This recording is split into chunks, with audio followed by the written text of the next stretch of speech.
자, 2단원 고대국가의 형성과 발전 이론 강의를 시작하도록 하겠습니다. 자, 고대국가 같은 경우에는 우선 첫 번째가 고대국가의 정치적 발전, 그리고 두 번째는 남북국의 정치적 발전, 그리고 세 번째가 경제, 사회, 문화 부분으로 이렇게 분류가 되어 있는데요. 우선 첫 번째 정치적 발전부터 한번 보도록 할게요.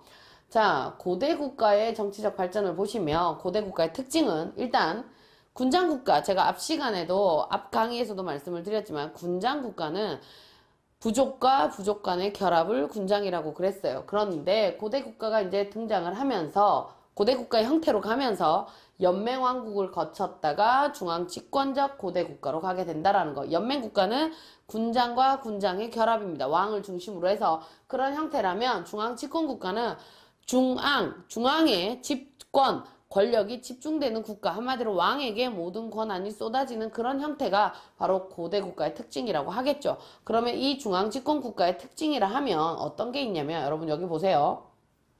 우선 첫 번째가 영토 확장입니다. 영토 확장. 그래서 주변 지역을 활발하게 영토를 확장을 함으로 인해서 왕권을 더욱 강화할 수 있었다. 그리고 두 번째는요, 왕위 세습입니다. 왕위 세습이 형제 상속에서 부자 상속으로 더욱더 범위가 줄어들었고요. 그리고 율령 반포죠. 통치 체제를 강화하기 위한 수단으로 법률, 법과 그리고 왕의 명령을 반포를 한 게 율령이고요. 그리고 또 하나 백성들을 사상적으로 통합을 하기 위해서 불교를 도입을 합니다. 왜냐하면 그때 당시에 불교는 왕측불 사상이라 그래서 왕이 곧 부처님이다. 그래서 불교를 믿는 만큼 왕을 섬기는 왕에게 권력이 집중되는 형태이기 때문에 불교 수용이고요. 그리고 이런 이제 중앙집권 국가의 특징들 중에서 한 개에서 두 가지 정도 가지고 있으면 중앙집권 국가의 기틀을 마련한 왕이다라고 하는 거고 대부분의 형태가 나타나는 시기는 전성기라고 하는 거죠. 그래서 고대 국가의 체제 정비 보시면 고구려가 가장 먼저 중앙집권 국가의 형태가 나오고요. 그리고 백제, 그 다음 신라 순서대로 이렇게 중앙집권 국가의 형태가 나오면서 체제가 정비되었다라고 보시면 됩니다. 뭐 하나 더 참고로 하시자면 신라 같은 경우에는 왕 칭호가 이렇게 바뀐다라는 거. 특히 많이 나오죠. 내무랑 때 마립간이라는 칭호를 썼고 지증왕 때 왕이라는 칭호 썼다라는 거 참고해 주시면 되겠죠. 자, 내려갑니다. 자, 삼국의 발전입니다. 자, 우리가 지금 삼국의 지도 중에서 보시면요. 자, 이때 4세기 때 같은 경우에는 백제의 영토가 가장 많은 범위를 차지하고 있습니다. 물론 고구려의 땅 크기는 더 크지만 가장 먼저 전성기의 형태가 나타났다라는 거. 그러다가 이제 5세기 되면은 고구려의 전성기 때인데요. 이때는 광개토대왕 이제 장수왕이 집권을 했을 때 백제는 4세기 근초고왕이고요. 그리고 신라 6세기 하면요. 진흥왕이 영토를 이렇게 차지하고 있을 때다라는 거. 전성기 순서는 백제, 고구려, 신라의 형태가 되겠죠. 자, 그러면 고구려, 백제, 신라 한번 보겠습니다. 자, 고구려, 백제, 신라 이렇게 나왔는데 여러분 시험을 푸시다 보면 많이 나오는 것 중에 하나가 뭐냐면 바로 순서대로 바르게 나열한 것은 또는 시기순으로 옳은 것은 이런 문제가 굉장히 많이 나오죠. 그래서 왕의 순서를 알고 계셔야 되는데 고구려, 백제, 신라의 모든 왕들을 여러분 다 기억을 하고 있을 수는 없어요. 그래서 제가 여러분들에게 드리는 팁이 뭐냐면 자, 고구려, 백제, 신라를 한번 보세요. 일단 나라를 제일 처음 세우신 분은 동명성왕, 그리고 온조, 그리고 박혁거세조. 요 분들은 일단 기본적이니까 일단 패스하고요. 중앙집권국가의 기틀을 마련한 왕부터 일단 딱 기억을 하시는 거예요. 중앙집권국가의 기틀 마련한 왕부터 고구려입니다. 태, 고, 미, 고, 소, 광장 이렇게 외우세요. 태고미고 소광장.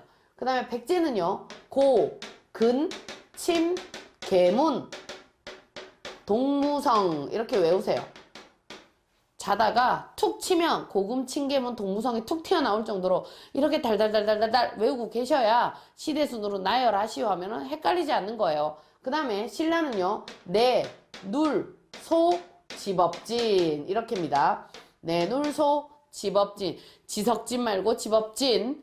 태고미고 소광장, 고금, 침계문, 동무성, 내눌소, 집업진. 특히 여기 첫 번째 태조왕, 고이왕, 내무왕이 전부 다 중앙 집권국가의 기틀을 마련한 왕이고요. 공통점이 뭐냐? 영토 확장이에요. 영토 확장. 태조왕 같은 경우에는 옥저를 정복을 하죠. 그리고 고이왕 같은 경우에는 목지국을 병합을 하고요. 내무왕 같은 경우에는 강개토의 도움이긴 했지만 낙동강유역의 진안 대부분을 차지한다라는 거. 그래서 세 명의 왕의 공통점입니다. 태고미고 소강장, 고금 칭계문 동무성, 내눌소 집업진. 아시겠죠? 꼭 이렇게 기억을 하세요.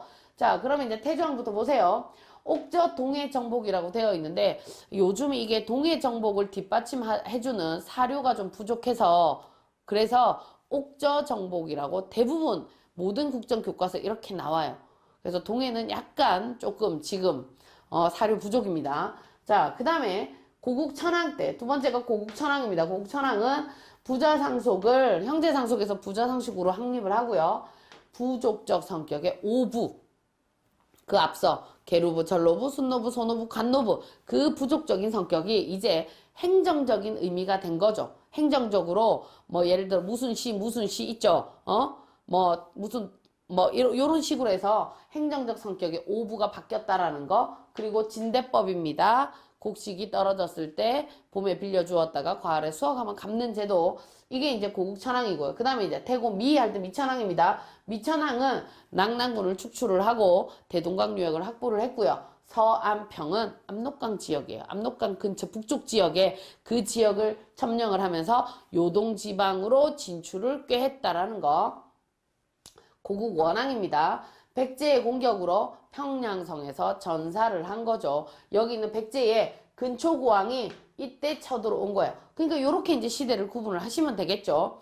고근, 칭계문, 동무성 할 때, 자, 저기 있는 근초고왕이 고구려의 고국원왕을, 흔히 말하는 고국원왕이 집권하고 있었을 때 평양성을 공격을 해서 고국원왕이 전사했더라. 그 다음에 특히 뭐 고국원왕 같은 경우에는 그때 중국에서 전년이 쳐들어와서 국내성이 함락이 되기도 합니다. 자, 고국원왕이 전사했다고 해서 아들이었던 소수림왕이 바로 만약에 백제에 복수를 하러 갔다면 역사는 아마 역사에서 고구려는 사라졌을지도 몰라요. 근데 이제 아들이었던 소수림왕은 복수를 하러 가기 앞서서 나라부터 강하게 해야 되겠다. 불교 수영, 율령 반포, 태학을 설립을 하죠. 그리고 나라를 강하게 한 뒤에 등장하는 정복군주, 바로 광개토대왕하고 장수왕이 되겠습니다.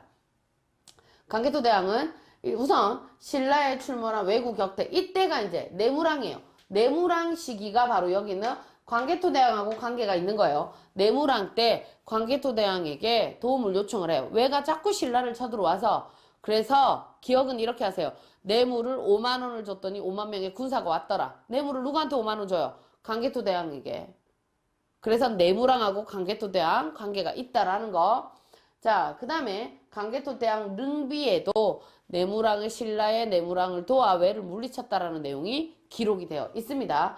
자, 그 다음에 이제 요동 진출에다가 한강의 이부까지 점령을 하더라. 한강은 광개토대왕은 여러분 못 뺏은 게 아니라 안 뺏은 거예요. 그때 당시 광개토대왕의 그 세력이었으면 충분히 함락을 시킬 수도 있었을 건데 남쪽으로 내려올 때 백제의 그때 당시 아신왕입니다. 17대 아신왕이 영원히 그대의 노객이 되겠다. 영원히 이제 흔히 말하면 하인이 되겠다. 그러니까 제발 한강만은 뺏지 마라 다오. 간절히 부탁을 해요. 그래서 한강은 남쪽으로 내려온 게 아니라 한강의 북쪽까지만 점령을 하면서 못 뺏은 게 아니라 안 뺏었다라는 거. 하지만 아들이었던 장수왕은 거침없이 내려오죠. 한강을 차지하기 위해서 제일 먼저 한 게 남진 정책인데요. 그 중에 이제 한 게 평양으로 천도를 한 거죠. 국내성에서부터 평양으로 천도를 했다. 그 다음에 중국의 남북조와 수교로서 동시 수교로 견제를 했고요. 그리고 남한강을 진출을 해서 한강 이남까지 차지를 했고 거기까지가 고구려 땅이다라는 중원 고구려비를 세우게 됩니다. 자, 그 다음에 백제는요. 고근침 계문 동무성이라고 말씀을 드렸는데 자, 고이왕입니다. 고이왕이 중앙집권국가의 기틀을 마련한 왕이고요. 자, 여기는 지금 빠져있는데 한강유역 장악이 바로 목지국을 병합을 하면서 한강 전 지역을 차지를 하게 됐고요. 율령 반포에다가 관제 정비가 나왔죠. 복세까지. 백제의 관제는 16관등이고요. 복색은요. 자, 비, 청입니다. 자비청. 근데 왜 고구려는 제가 말씀을 안 드렸을까요? 고구려는 대부분 일단 태조왕 때 체제가 정비된 걸로 봐요. 그런데 고구려의 그때 당시 체제, 관등이라든지 관복은 명확하지가 않습니다. 나오는 사료에 의하면 어떤 책은 10관등, 어떤 책은 13관등, 어떤 곳은 14관등. 그러다 보니까 고구려는 그냥 뭉뚱그려서 10여관등이라고 표현을 하고요. 그러다 보니까 옷 색깔도 명확하지 않는 거죠. 그래서 고구려는 공복 색깔에 대해서 나오지 않습니다. 백제 같은 경우에는 명확하기 때문에 16관등이고 자색, 비색, 청색이죠. 이 비색이 약간의 빨간색 계통이라고 보시면 돼요. 자, 그 다음에 이제 근초고왕 하면요. 외왕에게 하사했던 칠지도가 대표적으로 있고요. 우선 고구려 공격. 이때 이제 고국 원왕이 죽죠. 고구려의 고국 원왕. 그래서 황해도 지역을 진출을 해서 차지를 했고요. 왕권에 있어서 왕위 세습은 부저상속으로 확립을 했고 마한 전 지역을 병합을 합니다. 그리고 가야도 지배권을 행사를 했고 요서, 산둥, 규슈 지방으로 진출을 하더라. 그래서 최고의 전성기 4세기입니다. 자, 그 다음에 이제 침류왕입니다. 침류왕 때 중국에 동진으로부터 불교를 수용을 했고요. 소수림왕은 그때 당시 전진에서 수용을 했고 불교를 백제는 동진입니다. 그 다음에 이제 제가 계로왕 하면서 한강유역 상실이라고 했는데 이 장수왕이 국내성에서부터 평양성으로 내려오니까 생각을 해보세요. 장수왕이 내려와요. 수도를 평양성에서부터 국내성으로. 그러면 밑에서 긴장하고 있을 나라가 어디겠어요? 장수왕이 내려온다. 그렇죠. 백제랑 신라가 긴장을 하고 있어요. 야, 이래가지고는 안 되겠다. 너랑 나랑 둘이서 동맹을 하나 체결을 하자. 그래서 장수왕이 내려오던 그쯤에 백제는 비유왕입니다. 비유왕이 나제 동맹을 체결을 했고요. 신라는 눌지왕 때 나제 동맹을 체결하게 되는 거예요. 그래서 제가 여기는 지금 빠져있지만 고근, 침하고 개 사이에 비유왕이 들어간다라는 거 요거 참고해 주시면 되겠습니다. 근데 나제 동맹을 체결했음에도 불구하고 계로왕 때는 한강을 장수왕한테 뺏겨요. 그래서 백제는 한강 빼앗기고 계로운 아저씨, 계로운 왕 이렇게 계로왕 기억을 하시면 되겠죠. 자, 한강을 상실을 했으니까 수도도 빼앗겼고요. 결국 계로왕의 아들이었던 문주왕은 웅진성으로 천도를 했고 동성왕은 나제 동맹 체결만 가지고는 안 되겠다. 신라와 더 끈끈한 무언가를 맺어야 되겠다. 그래서 신라 소지왕 때 신라의 일관등이었던 이벌찬의 딸과 결혼을 하면서 결혼 동맹을 체결을 한다라는 거. 자, 신라입니다. 내눌소 집업진이라고 말씀을 드렸죠. 내무랑 때 고구려의 도움으로 왜구를 격퇴했고 이때 고구려의 왕이 광개토대왕이다라는 거. 그 다음에 김씨만 왕위를 세습을 합니다. 이게 이제 무슨 말이냐? 신라는 박혁거세가 나라를 세우고 나서요. 박, 석, 김 교대로 왕이 돼요. 그러다가 이때부터 내물마리간 때부터 김씨만 왕위를 세습을 하고요. 대군장이라는 칭호를 가진 마리간의 왕 칭호를 사용을 했다라는 거. 자, 그리고 이제 소지왕 역시 여기랑 여기가 같은 시대겠죠? 백제 동성하고 결혼 동맹 체결입니다. 자, 그 다음. 자, 6세기로 가면요. 자, 이제 백제는 무령왕하고 성왕이 나와요. 무령왕 같은 경우에 무령왕 아빠도 22, 성왕도 여기 22, 둘 다 22를 좋아한다라는 거. 아빠와 아들입니다. 무령왕은 22담로를 설치를 해요. 지방의 특수한 행정구역이에요. 22담로를 설치를 하고 거기에 왕족을 파견을 하는 거.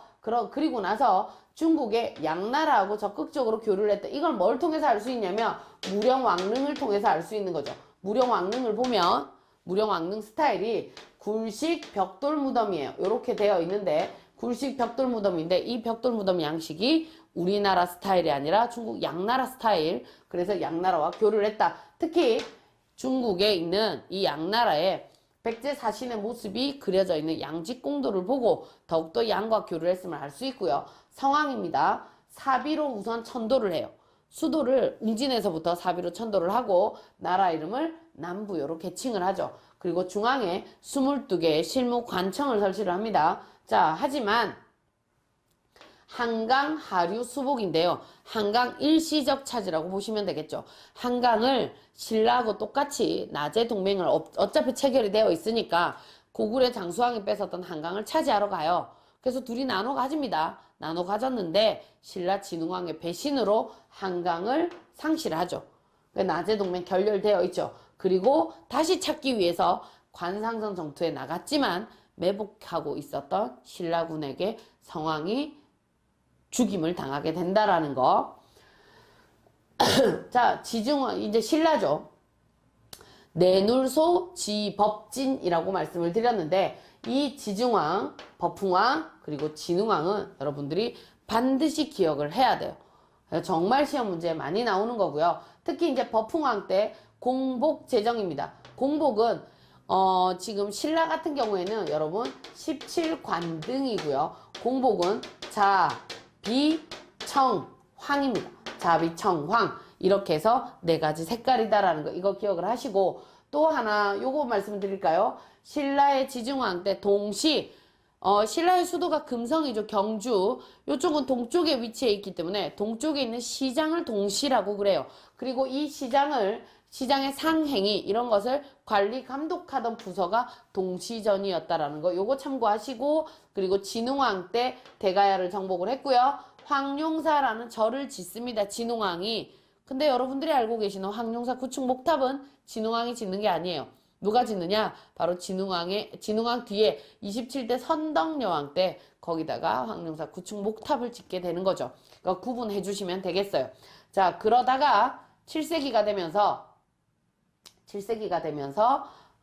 수나라가 통일을 하면서 수나라가 등장을 해요. 이 수나라가 고구려의 요서 지방을 공격을 했고, 이때 수의 침략을 물리친 사람이 바로 을지문덕이고요.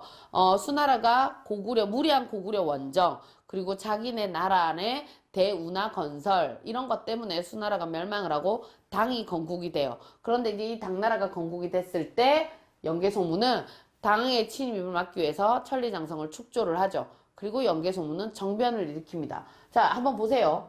고구려의 영량왕, 영류왕, 보장왕, 이게 고구려의 마지막 왕입니다. 그런데 영량왕 때 수나라가 건국이 되어서 살수대첩이 일어났고요. 영유왕 때 당이 건국이 돼요. 이때 이제 연개소문은 천리장성을 축조를 했어요. 그런데 연개소문은 당과 친하게 지내지 않는 반당 정책이었고, 영유왕은 친당 정책인 거예요. 근데 대부분 이런 경우면 왕의 뜻을 따라서 친당으로 가죠. 근데 연개소문은 정변을 일으켜서 영유왕을 죽이고 반당 정책을 실시를 해요. 그리고 보장왕을 세우는 거죠. 그러니까 당나라 입장에서 너 왜 우리랑 친한 영유왕 왜 죽였어? 친당을 주장하는 영유왕을 왜 죽였어? 그래서 당이 쳐들어온 게 바로 안시성입니다. 안시성 싸움. 이렇게 기억을 하시면 돼요. 자, 그러다가 이 고구려는 수나라와의 살수대첩, 당나라와의 안시성 전투를 다 승리로 이끌었음에도 불구하고 전쟁을 하다 보면 국력이 쇠퇴하겠죠. 그리고 그때 연개소문이 사망을 해요.